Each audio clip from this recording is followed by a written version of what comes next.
귀한 찬양 참 감사합니다. 하나님이 영광 받으셨을 줄 믿습니다. 1부도 그렇고 2부도 그렇고 찬양대의 부흥이 요즘 있어서 참 감사합니다. 1부도 한 같아요. 많은 분들이 찬양하는 게 참 감사합니다. 오늘 말씀은 십계명에 관련된 이야기입니다. 법, 여러분 어떤 생각이 듭니까? 법하면 좀 답답한 마음이 드는 습니까? 아니면 법하면 좀 마음이 편안해집니까? 십계명은 하나님께서 이스라엘 백성들을 자유케 하기 위하여 주신 법입니다. 이제 막 이집트의 노예에서 풀려난 사람들에게 하나님이 주신 겁니다. 선물로 주신 거예요. 주님이 이렇게 말씀하셨습니다. 내가 애굽 사람에게 어떻게 행하였음과 내가 어떻게 독수리 날개로 너희를 업어 내게로 인도하였음을 너희가 보았느니라. 세계가 다 내게 속하였나니 너희가 내 말을 잘 듣고 내 언약을 지키면 너희는 모든 민족 중에서 내 소유가 되겠고 너희가 내게 대하여 제사장 나라가 되며 거룩한 백성이 되리라. 이스라엘 백성들이 이집트에서 나온 것은 인간의 노력으로 되어진 일이 아닙니다. 하나님께서 독수리 날개로 그들을 업어 나온 민족의 역사입니다. 이집트 백성들에게 10가지 재앙을 내리셨고 그들이 추적할 때 홍해 앞에서 홍해를 마르게 하시고 그 길을 건너게 하시는 기적을 이스라엘 백성들은 그 길을 다 지나고 난 후에 이집트 병사들은 그 홍해에서 다 수장되었고 하나님은 하나님의 백성들을 그들을 업어서 안전하게 구원해 내셨습니다. 왜 그들을 하나님께서 구원하셨을까요? 예, 나의 백성으로 하여금 예배드리도록 하기 위함입니다. 예배드리고 자유케 하기 위함입니다. 이 십계명은 이스라엘 백성들이 받은 시점이 이집트에서 나온 지 50일밖에 되지 않았던 때예요. 광야에서 40년을 그들이 지내게 되는데 40년 지내기 전에 나온 지 50일밖에 안 되었는데 그들에게 법을 주십니다. 그들을 통제하기 위하여 주는 법이 아닙니다. 자유케 하기 위하여 주신 법입니다. 십계명은 이스라엘 백성들에게 올가미가 아닙니다. 선물입니다. 그 당시 고대 근동의 법들과 십계명을 비교해 보면 분명한 차이가 보입니다.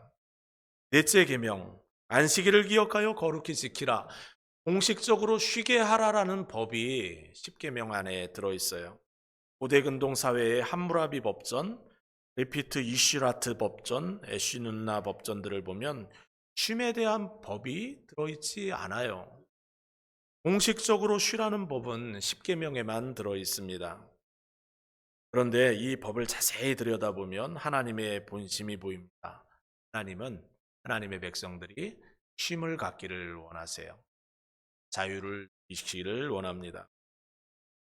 그런데 이 쉰다는 것은 단순하게 육체적 노동을 멈추고 그냥 쉬는 것을 의미하지는 않습니다. 이 쉼을 제대로 이해하려면 하나님께서 창조하셨을 때 첫째 날부터 계속 하늘과 땅을 만드시고 다 만드시고 마지막 날에 쉬시잖아요. 여러분, 하나님이 무슨 일을 하고 나서 지쳐서 쉬셨을까요? 그렇지 않죠. 하나님은 영이시고 이처럼 육체를 가지셔서 지치는 분이 아니십니다. 그런데 그분이 쉬십니다. 이 하나님의 쉼은 먼 훗날 예수 그리스도 안에서 모든 백성들이 있게 될 영원한 안식을 내다보며 하나님이 쉬신 겁니다.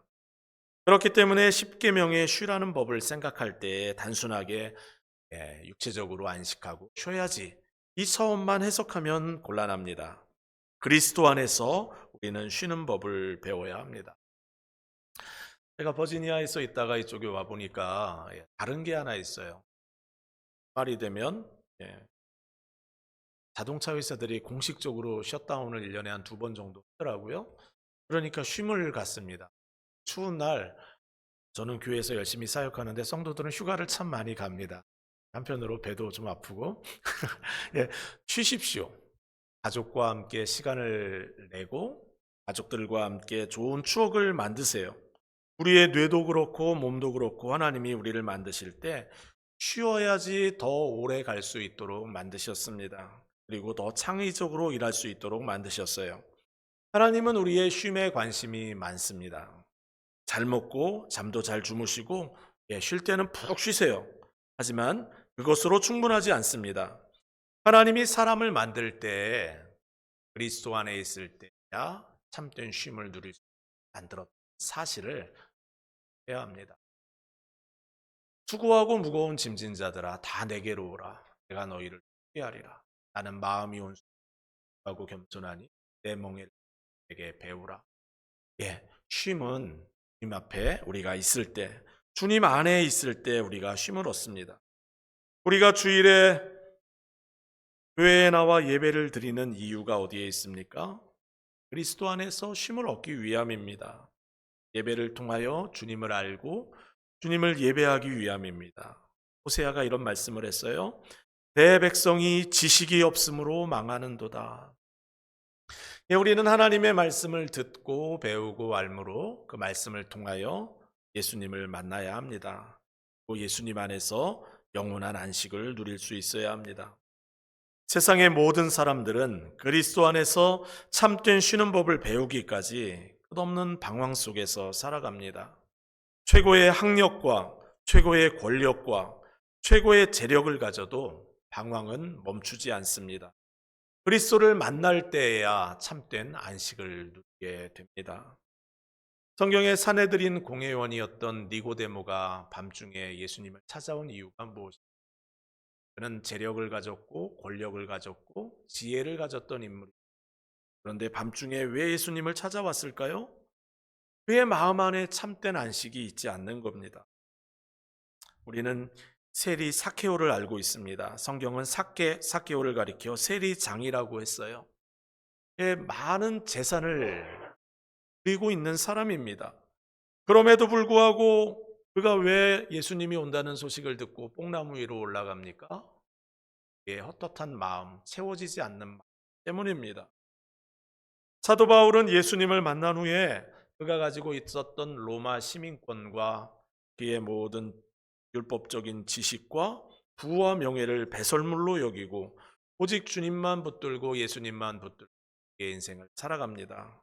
영혼의 참된 안식이 주님 안에 있기 때문에 주님을 만나야 참된 쉼을 누릴 수 있기 때문에 그러한 선택을 하는 겁니다. 2026년 성경 말씀을 읽으면서 여러분 주님을 만나셔야 합니다. 그러니까 리딩 지저스라고 하잖아요. 왜 리딩 지저스라고 할까요? 창세기를 읽어도 창세기 안에 나오는 예수님을 읽으라는 거예요. 성경 구약은 예수님 오실 예수님을 예표하고 바라보고 있으니까 주님 바라보라는 겁니다. 64분의 64분의 성도들이 자원하여 카톡을 통해서 성경을 읽어 나갈 겁니다. 어떤 성도님은 그렇게 이야기를 해요. 대충대충 읽으니까 이러다 안 되겠다 싶어서 소리내서 읽기 시작했다고 합니다.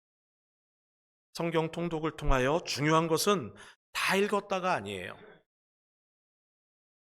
하는 것. 순간순간 성경을 읽으면서 주님을 대면하는 거예요. 예수님을 만나는 겁니다. 그 예수님을 만나면 주님이 여러분에게 참된 쉼을 주실 겁니다. 다시 한번 말씀드리지만 십계명은 우리를 걷어매는 법이 아닙니다. 우리를 자유케 하는 법입니다. 구약시대 성도들에게만 요구하는 법이 아닙니다. 모든 세대 하나님을 아버지로 모시고 살아가는 모든 성도에게 주신 법입니다.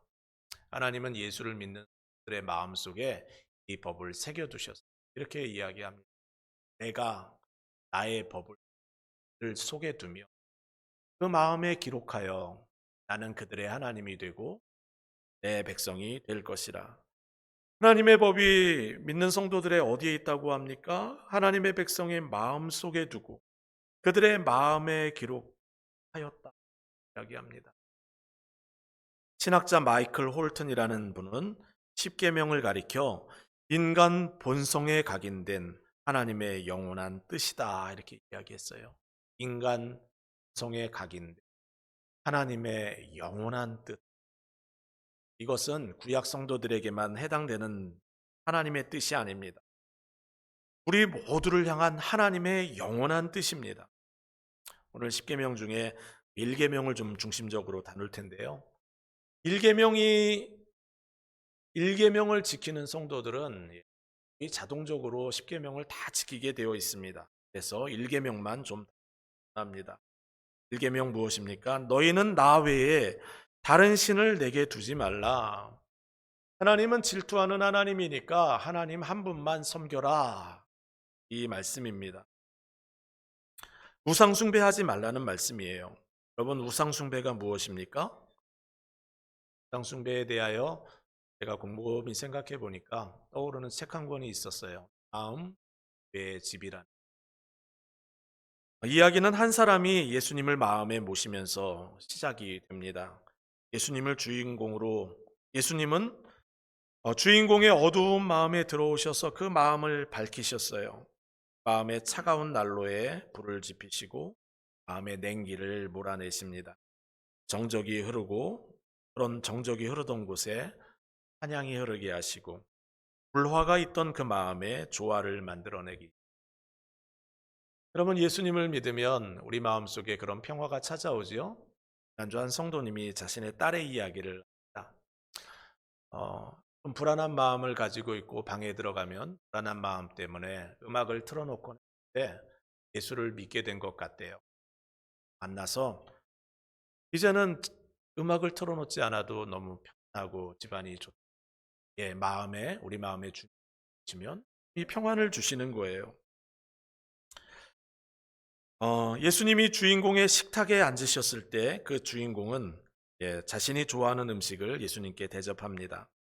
돈, 학위, 증권 등의 주식이 있었고 반찬으로는 명성과 행운에 관련된 신문 기사들이 있었습니다. 어떤 특별한 음식에 근본적인 잘못이 있는 것은 아니었지만 그것들이 진정으로 영혼을 먹이고 영적 굶주림을 해결해주는 음식이 될 수는 없었습니다. 그리고 그런 음식으로는 예수님을 대접할 수가 없었습니다. 예수님이 이렇게 말씀하셨어요. 나의 양식은 나를 보내신 분의 뜻을 행하는 것이란다. 어느 날 주인공은 아침 일찍 중요한 약속 때문에 황급히 계단을 뛰어내려가 거실을 지나가는데 그곳에 예수님이 앉아 계셨어요. 주인공이 예수님께 말합니다. 주님, 죄송합니다. 혹시 아침마다 이 자리에 계셨나요? 그럼 나는 너를 만나기 위해 매일 아침 거실에 오겠다고 말하지 않았니? 너와 함께하는 시간은 너에게만 의미 있는 것이 아니라 나에게 의미가 있단다. 너는 내 얼굴을 쳐다보기만 해도 내 마음이 평안해지는 것을 느낄 거다.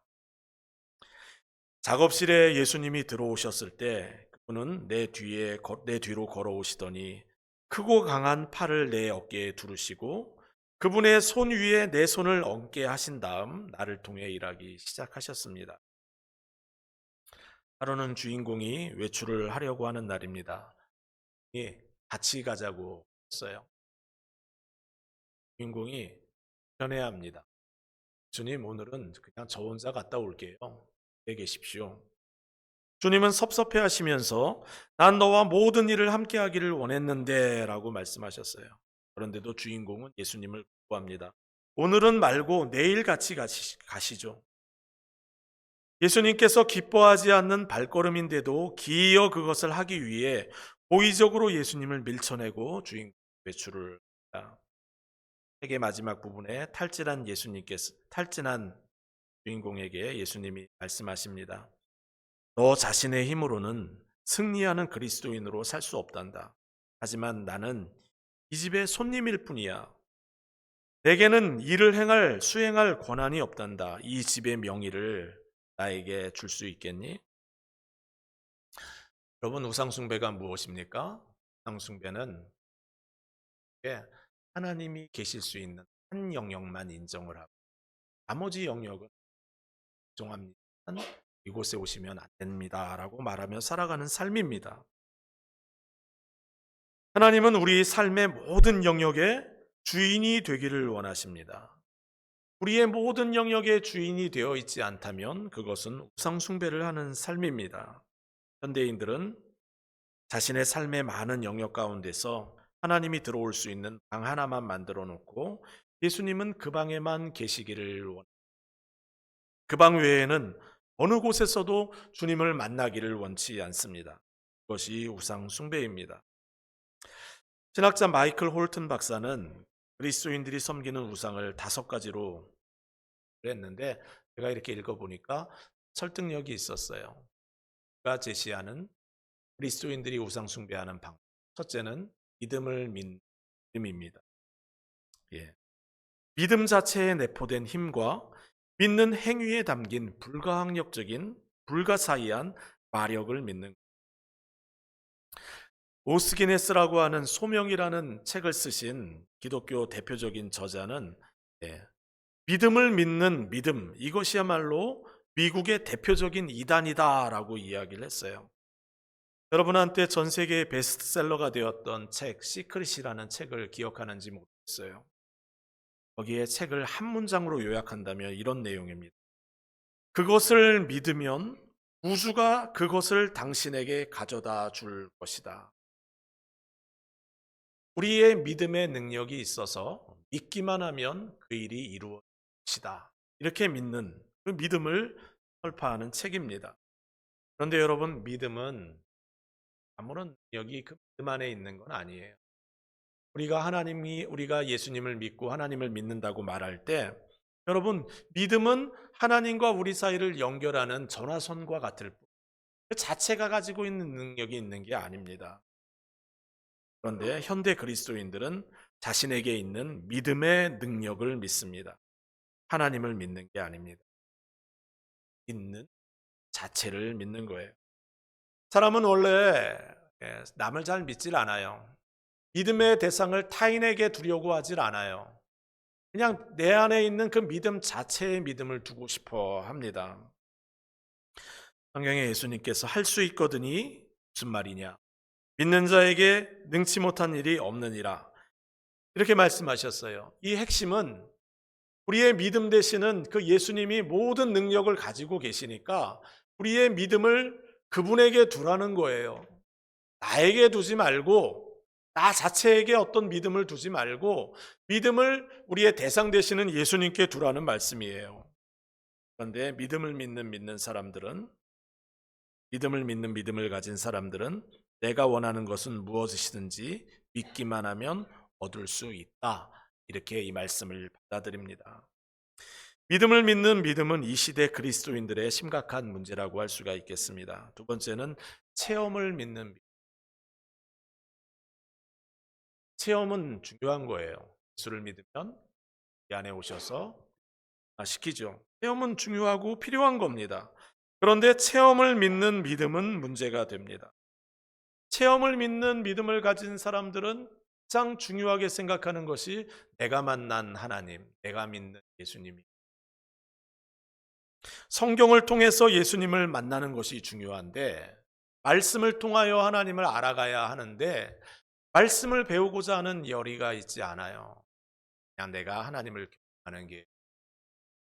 여러분, 기독교를 가리켜 체계 종교라고 얘기하죠. 성경책이 굉장히 두껍습니다. 여러분, 왜 이 두꺼운 책을 우리에게 주었을까요? 왜 종교개혁자들은 이 성경책을 랍빗 그 사제들만 보지 않고 평신도에게 주기 위하여 자신의 생명을 걸었을까요? 성경을 통하여 하나님을 바르게 알라고 주신 책이죠. 그런데 체험을 믿는 믿음을 가진 사람들은 하나님과의 관계를 중요하게 여기지 말씀을 통하여 하나님을 배우려고 하나님이 어떤 분인지는 성경이 계시하고 있는데 성경 말씀을 통하여 하나님을 알려고 하지 않는 거예요. 성경의 가르침이나 신학은 그렇게 중요하지 여기지 않아요. 여러분, 우리가 하나님을 알 수 있는 것은 하나님이 성경을 통하여 자신을 계시하셨기 때문입니다. 우리의 체험 자체는 나쁜 것이 아니지만 체험 자체를 절대시하며 거기에 마음을 쏟고 살아가게 되면 그 자체가 우상 숭배가 될 수가 있습니다. 우리는 늘 말씀을 배우고 듣는 자리에 있기를 힘써야 합니다. 모이기를 패하는 어떤 사람들처럼 그렇게 하지 말고 말세가 되면 될수록 보이는 일에 더욱 힘쓰라고 권고하시는 주님의 말씀을 귀 기울여 들어야 합니다. 왜 그런가요? 믿음은 들음에서 나기 때문에 그래요. 듣는 중에 하나님이 우리를 찾아오는 거예요. 말씀을 읽고 말씀을 배우고 함께 하는 거예요. 아침에 일어나 부부가 함께 성경을 같이 읽어보세요. 말씀을 배우는 자리에 여러분 많이 오시길 바랍니다. 평일 새벽 예배에도 많은 분들이 나오시는데 한 화요일에는 20명이 넘게 평일 새벽에 나와서 제가 깜짝 놀랐습니다. 이게 정말 중요한 거예요. 말씀을 듣는 자리, 배우는 자리에 자신을 묶어두는 것은 정말 귀한 일입니다. 주중에 집이 멀어서 어려운 분들은 아침에 말씀 앞에 앉으세요. 기도하는 자리에 앉으셔서 주님의 음성을 그리고 하루를 시작하는 겁니다. 기도하는 자리에 말씀 듣는 자리에 여러분을 붙들어 매셔야 합니다. 그래야 영적인 성장이 있습니다. 말씀 없이 성장이 없습니다. 바른 체험은 말씀이 있는 곳에 하나님께서 체험을 주십니다. 세 번째, 그리스도인들이 범하는 우상은 사랑을 믿는 믿음. 사랑을 믿는 믿음은 하나님은 우리에게 변함없는 좋은 시절만 누리기를 원한다 생각을 해요. 기분 울적하면 우리에게 자존감이 주시고 우리 마음에 뿌리 내린 부정과 불의를 덮어버리는 담요처럼 하나님은 우리가 요구하는 것은 들어주시는 분으로 생각을 합니다. 사랑을 믿는 믿음을 가진 하나님의 진리에 대한 관심, 의로움에 대한 관심이 여러분 그런데 십자가를 한번 생각해 보세요. 십자가는 여러분 우리를 사랑하신 하나님의 놀라운 사랑의 현장이잖아요. 십자가는 사랑의 현장만이 아닙니다. 우리가 짊어지고 죽어야 하는 죄와 사망의 무거운 짐을 예수님이 다 짊어지시고 우리 대신 심판을 받은 자리입니다. 우리 대신 주신 자리입니다. 십자가는 하나님의 의로움이 드러난 자리예요. 우리를 사랑한 자리이지만 동시에 하나님의 의로움이 드러난 자리입니다. 진리와 사랑, 의와 사랑은 동전의 양면과 같습니다. 하나님은 절대로 사랑만 강조하지 않으세요. 하나님은 진리를 강조하시고 의로움도 사랑만큼 중요하다고 이야기를 합니다. 사랑과 진리, 사랑과 의로움 균형이 있어야 된다고 우리에게 말씀하세요. 예수님의 사랑만 자꾸 생각하며 살아간다면 여러분 또 하나의 우상 숭배가 될 수 있습니다. 네 번째는 나를 믿는 믿음. 나르시시즘이라고 하죠. 종교개혁가 마틴 루터는 인간은 오직 자신의 이익만 추구하고 무엇보다 재물만 사랑할 수 있을 뿐이다 라고 이야기했어요. 이것이 인간이 저지르는 모든 죄의 본질이다 라고. 사도 바울이 디모데에게 경계하며 말합니다. 말세에 고통하는 때가 이를 텐데 사람들이 자기를 사랑할 것이다. 자기를 믿는 믿음, 이런 사람들은 하나님이 자신의 인생을 풍요롭게 하기 위해 존재한다고 믿습니다. 그들은 죄라는 단어를 별로 좋아하지 않아요. 예수님이 나를 얼마나 귀하게 여기는지를 이야기를 합니다. 내가 얼마나 귀한 줄 알아? 이렇게 이야기하면서 예수님이 나를 위해 주실 만큼 나는 사람이야. 말이 아니에요. 예수님은 우리를 그렇게 귀하게 여기고 예수님이 십자가에서 죽을 만큼 우리를 존귀하게 여기는 것은 내가 그렇게 귀해라는 것만 이야기를 하지 하나님께서 만약에 내 안에서 예수님의 그 의로움을 다 가져가 버리신다면 내 안에 남게 되는 내 안에 있는 수치심 그리고 추잡함, 더러움, 부가치함은 전혀 보지를 못합니다. 나는 죄인 중에 괴수라 이렇게 고백하는 바울의 고백을 그들은 이해하지 못합니다. 자기를 부인하고 자기 십자가를 지고 나를 따르라 이런 이야기는 그럴 수가 없어요. 왜냐하면 나는 종한 자고 나는 그만큼 가치 있는 사람이다라고 생각할 뿐이기 때문입니다. 그리스도인들이 우상숭배에 넘어갈 수 있는 네 번째 가능성은 행복을 믿는 믿음을 행복을 믿는 믿음을 가진 성도들은 하나님을 심판자요 구원자라고 생각하기보다는 하나님이 그저 나의 행복에 도움을 주는 분 정도로 생각합니다. 그분들의 관심은 자신의 행복이에요. 내가 왜 예수를 믿는 줄 알아?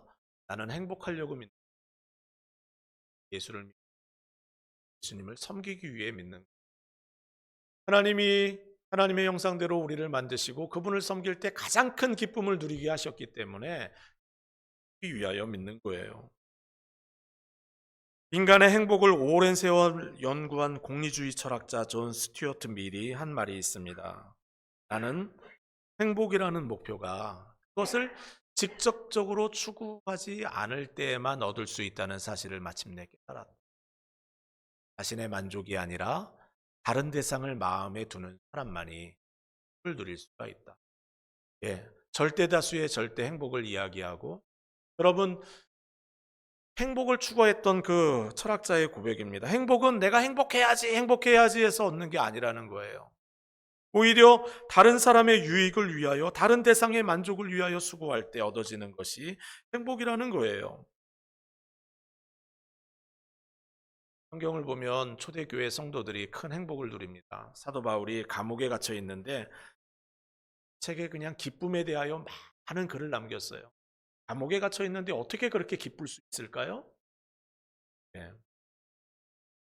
예수를 믿지 않고 죽어가는 영혼들, 영원한 천국을 누리지 못하는 그들에게 복음을 전하면서 하나님이 주시는 기쁨을 누리는 거예요.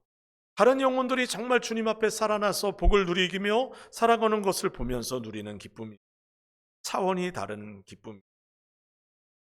제가 5가지 마이클 홀튼 박사님의 이야기를 나누었는데 여러분 어떻습니까? 여러분의 마음에는 혹시 어떤 우상숭배의 모습이 있지는 않은지 여러분 정직하게 스스로를 살펴볼 필요가 있습니다. 그렇다면 우리는 어떤 믿음으로 살아갈 때 우상숭배의 길에서 벗어나 오직 하나님만 섬기며 살아갈 수가 있을까요? 예수님만 믿 살아야 합니다. 예수님이 이렇게 말씀하셨습니다. 나로 말미암지 않고는 아버지께로 올 자가 없는. 하나님을 어떻게 예배합니까? 하나님 한 분만 섬깁니까? 예수님으로 예수님이 내가 곧 길이요 진리요 생명이니 영어 성경 보시면 내가 하나님께로 가는 그 길이다라고 되어 있죠. 내가 진리다라고 이야기하죠. 내가 생명이다라고 이야기를 하십니다. 이런 말씀도 하셨습니다. 나를 본 자는 하나님을 보았느니라. 예수님을 본 자는 하나님을 보았느니라. 영생은 곧 유일하신 하나님과 그 보내신 자 예수 그리스도를 아는. 우리가 어떻게 영원한 생명을 얻습니까? 예수 그리스도를 알므로 생명을 얻습니다. 다른 이로서는 구원을 받을 수 없나니 천하 사람 중에 구원을 받을 만한 다른 이름을 우리에게 주신 일이 없느니라. 우리는 예수님을 통하여 하나님을 믿습니다. 오직 예수 외에는 하나님의 자녀가 되는 길이 없어요.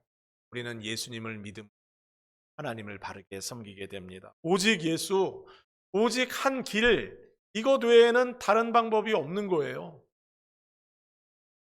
예수님이 어떤 분입니까? 구약의 왕들과 선지자들이 오실 분은 메시아라고 예언한 분입니다. 그러니까 예수님 한 분만 믿는 이 길 외에는 하나님을 섬기는 길이 없는 거예요. 전에 제가 청소년 시절에 친구들 전도하며 교회 가자 이야기를 나눴는데 옆집에 가서 친구를 전도하면서 그 아버지를 만났어요. 아버님도 예수 믿으세요라고 이렇게 얘기하셨어요. 예수? 차라리 난 내 주먹을 믿을 거야 그러더라고요. 세상 사람들은 예수에 대하여 좋게 생각하지 않아요. 편하게 생각해요. 더군다나 오직 한 길, 진리는 하나? 편하게 생각합니다. 구원받는 길이 어떻게 하나밖에 없냐? 산 정상에 올라가려면 수많은 길이 있을 수 있는데 왜 오직 예수 한 길이라고 이야기하냐? 불편해합니다. 그리고 여러 갈래의 길이 있다는 것을 더 고상하게 생각하고, 그것이 더 에 가깝다 생각을 합니다. 그런데 우리는 그렇게 할 수가 없어요. 성경이 분명하게 이야기하기 때문입니다. 오직 예수 바라보고 예수 생각하며 살고 그 복음 전하며 살아야 한다는 거예요. 우리가 걸어가는 길은 그 길 외에는 없다는 거예요. 그 길을 바르게 걸어갈 때 하나님을 바르게 예배할 수 있는, 예수 믿지 않는 부모, 형제, 배우자들 예수님 만날 수 있도록 복음 전해야 합니다. 선한 영향력 행사해야 합니다. 안 보려고 막 그러면 안 돼요. 손해 볼 생각해야 합니다. 한 영혼이 주께로 돌아와 참 자유를 누릴 수 있도록 우리가 희생할 수 있는 일이라면 희생해야 합니다. 기독교가 로마 국교가 되기 전에 크리스찬들이 많은 고난을 받았죠. 전염병이 전 지역을 다 휩쓸고 지나갈 때 로마 당국도 어떻게 손을 쓸 수가 없었어요. 방치할 수밖에 없었어요. 기독교인들은 어떻게 합니까? 가까이 가면 죽는 줄 아는데도 가까이 가는 거예요. 그들에게 복음 전하면서 곁에서 같이 죽어가는 거예요. 황제가 그것을 보고 기가 막힙니다. 자신의 어떤 법이나 어떤 정치적인 능력으로 할 수 없는 일들을 그들은 하고 있는 거예요. 오직 한 길, 한 복음 전하기. 길을 걸어가는 무모해 보이는 그리스도인들을 보며 충격을 받습니다. 그 당시는 종과 주인의 그런 어떤 노예와 주인의 관계가 있었죠. 성도들의 모습이 나와요. 주인들을 섬기는데 예수님 섬기듯 대합니다. 주인은 난폭하게 종들을 대하고 주인을 주님께 인도하기 위하여 예수님 섬기는 마음으로 섬깁니다. 결국 콘스탄틴 대제 때에 기독교의 국교가 되었어요. 놀라운 일이죠. 위에서부터 아래로의 개혁이 아니라 아래에서부터 위로의 개혁이에요. 진정한 성도들이 그리스도를 섬기는 모습으로 그렇게 변화된 겁니다. 최춘선 할아버지에 대한 이야기를 들어봤는지 모르겠어요. 자신이 소유한 모든 것을 하나님께 드리고 지하철역에서 남루한 복장으로 예수천당, 불신지옥 외치며 사시다가 사람들은 참 유난 떤다 조롱했습니다. 여러분, 이 할아버지는 그냥 평범한 거리의 노숙자가 아니었어요. 성제대, 서울대학의 전신이죠. 거기에서 경영학을 공부하고 기업을 운영하던 분입니다. 큰 재산을 모았던 분인데 이분이 예수님을 만나게 되었어요. 자신의 모든 재산을 하나님 나라와 영광을 위하여 다 헌납하고 단 한 벌의 옷을 가지고 전도지로 지하철로 가 예수랑 진지옥 칩니다. 그가 하신 말씀들이 여러 가지가 있는데 기억에 남는 말들이 있어요. 진리는 고독하다. 그러나 영원하다.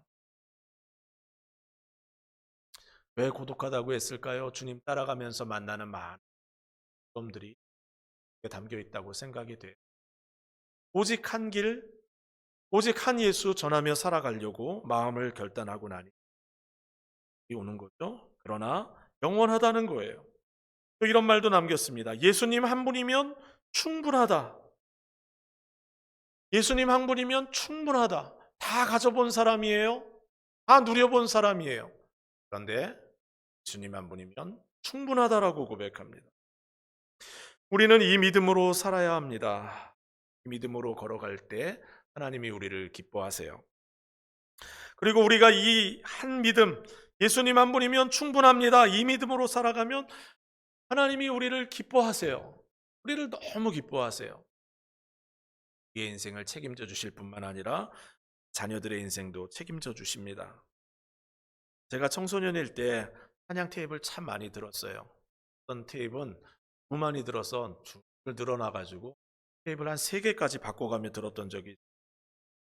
그때 들었던 찬양 앨범 중에 어노인팅이라는 찬양 앨범이 있었어요. 어노인팅 찬양팀이 만든 음반입니다. 거기 여러 곡들이 있었는데 이런 대표적인 곡이 나는 하나님을 예배하는 예배자입니다. 우리가 많이 부르는 찬양이기도 하죠.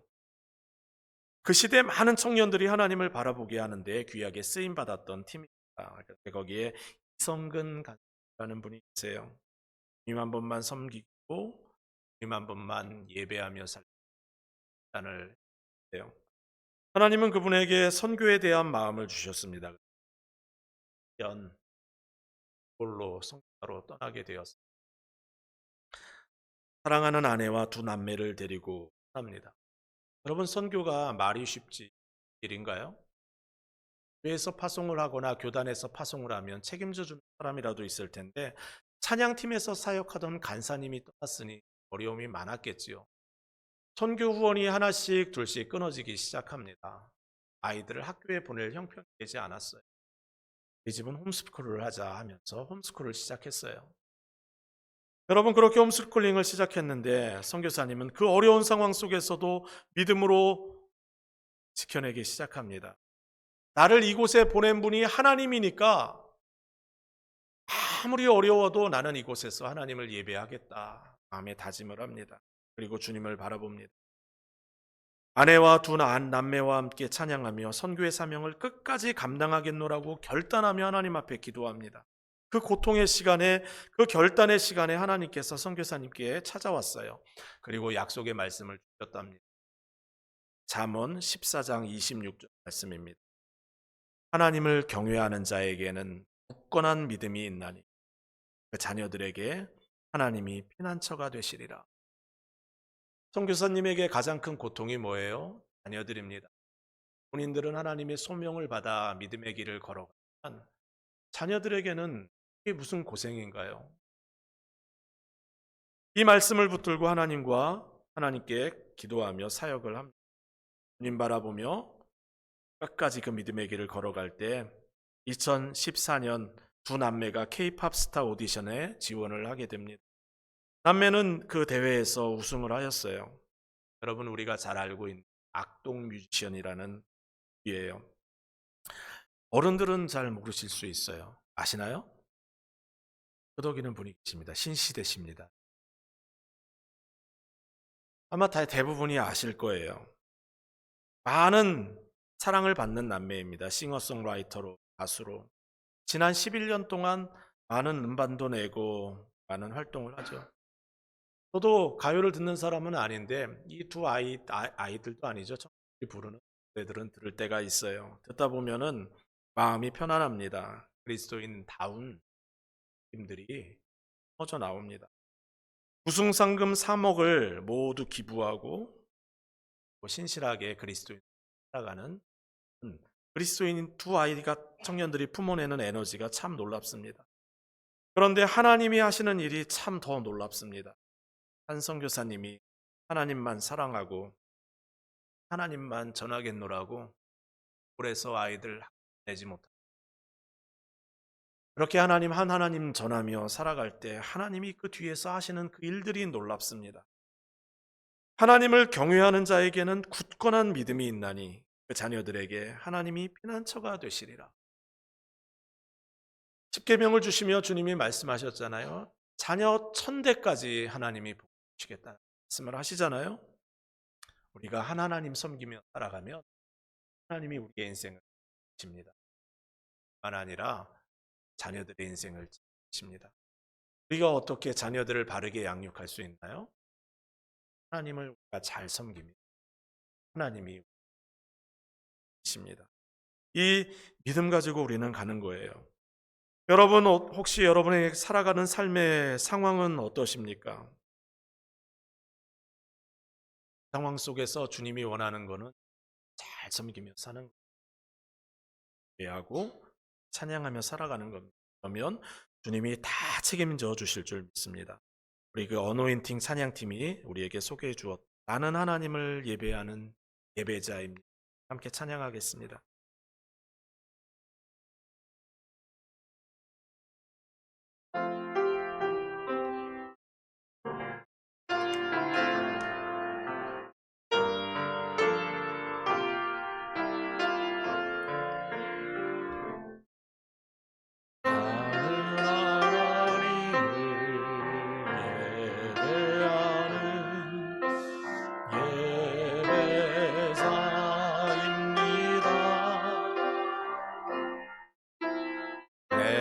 내가 서 있는 곳 어디서나 하나님을 예배합니다.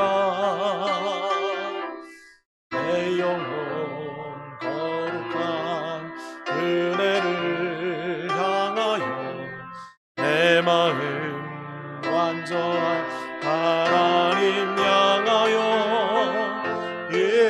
이곳에서 바로 이 시간 하나님을 예배합니다. 나는 하나님을 예배하는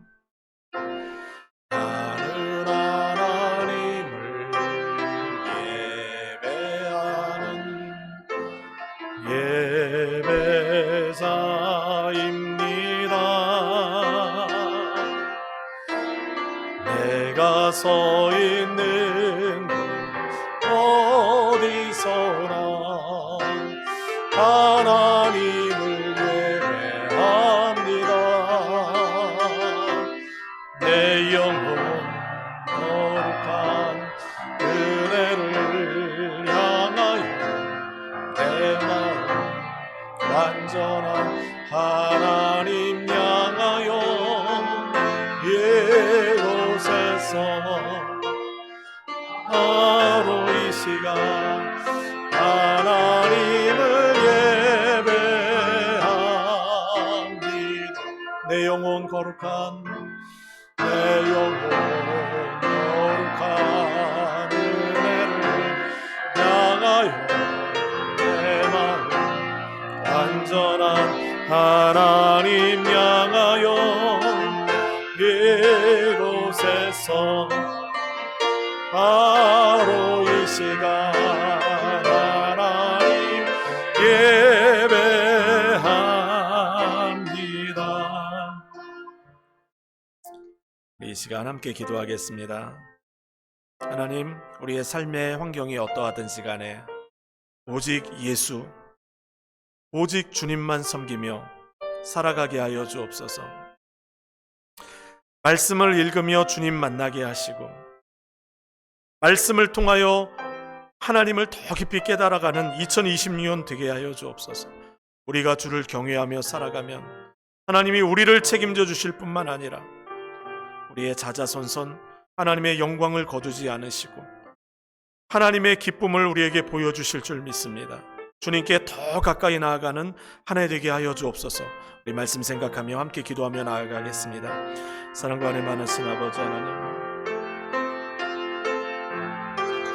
아버지 하나님, 주님을 예배하는 2026년 되기를 원합니다.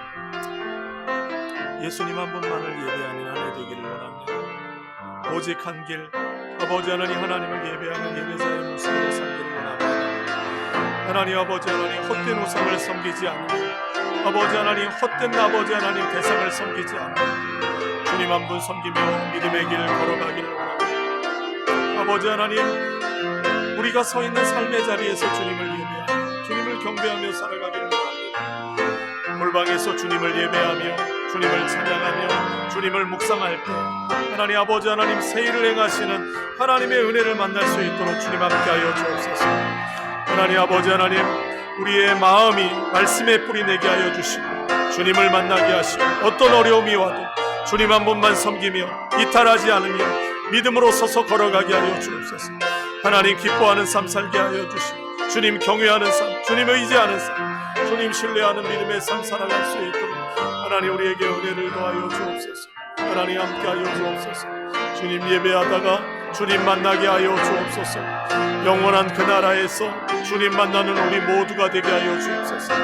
참 주님, 참 하나님을 섬기며 예배하다가 주님 만나게 하여 주옵소서. 주님을 경외하는 믿음의 사람으로 우리의 삶을 주님 새롭게 하여 주시고 은혜 위에 은혜로 주님 함께하여 주옵소서. 주님 아버지 하나님, 주님을 아버지 하나님 예배하는 예배자 되게 하여 주옵소서. 예수님의 이름으로 기도드립니다.